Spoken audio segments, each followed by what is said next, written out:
Okay, so this is the like the horizontal position with your shaft parallel to the ground. You see how closed that makes the driver face? So that's the same as that other picture. Yeah, so like you see how it causes the club face to close? That's what this is, because your hand just kind of naturally wants to be neutral, and when you're not really thinking about it and when you're at impact, it will tend to go back to neutral.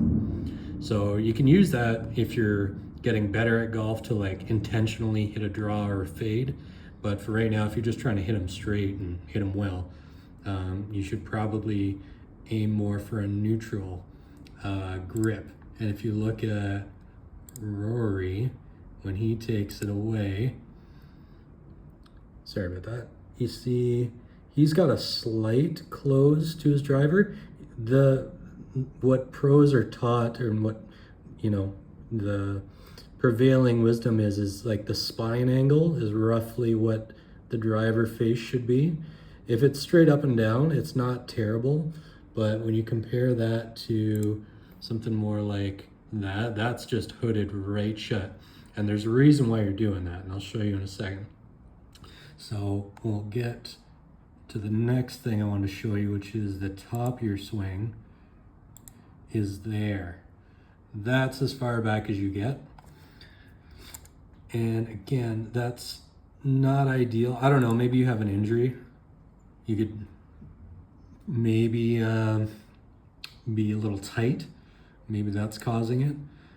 But I want to show you when Rory's getting to, oh wait, hang on. When Rory's at the top, shaft is parallel to the ground. I don't know if you can see that well. Shaft is parallel to the ground.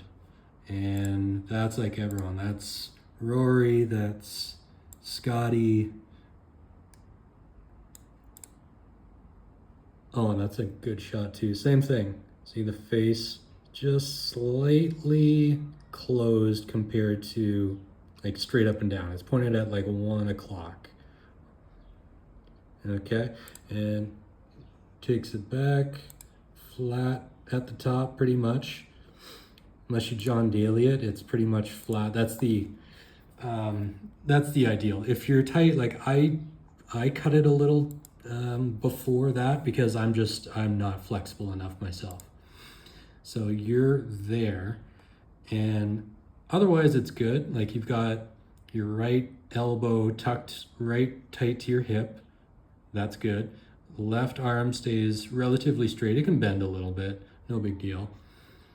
And we'll get to the next thing I wanted to point out, which is, so at impact and follow through, this is actually not too bad. The angle, the shaft here in this position pretty much points back to, I mean, it depends where you freeze frame it, and I'm not going to adjust it, but it should be pointing back to right where the ball was when it was teed up.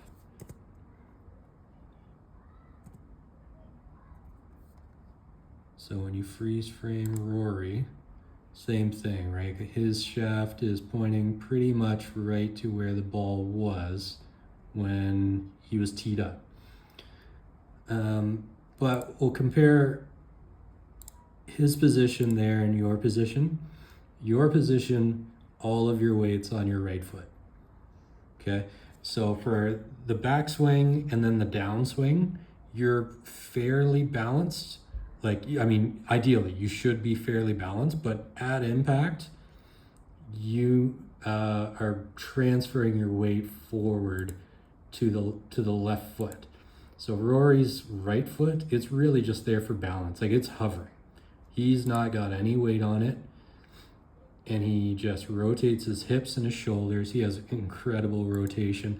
So like his hips at the end of the swing, they're pointing out like way the fuck out to the left, and his shoulders are way the fuck even further to the left actually, and his target is like to the right. It's way over here.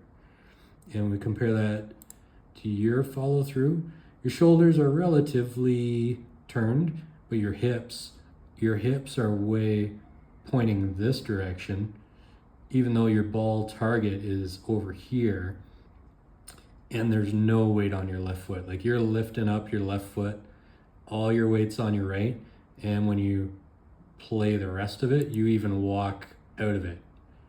You walk backwards.